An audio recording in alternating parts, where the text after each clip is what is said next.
Since Israel relies only on its strength and might, trusting only its military, it ignores the reason that is so evident in Jewish history. Defeat or victory depends entirely on the moral strength of the people, nothing else.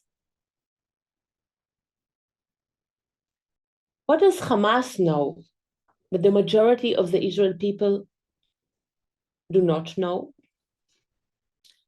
The Quran mentions the governors of the Holy Land that God once gave to the people of Israel.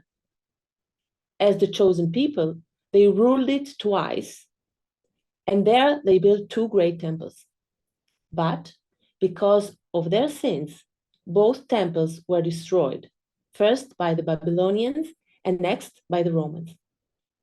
According to the Quran, God used the Babylonians and the Romans to expel the people of Israel from the Holy Land because they had sinned against him.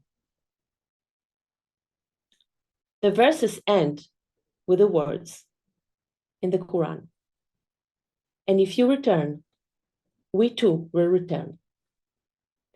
These words are a key mantra of the Hamas, which interprets them as follows: if you Jews return to sin, we will also return to punish you. That is, if you sin a 3rd time, we will be the instruments to bring God's judgment on you.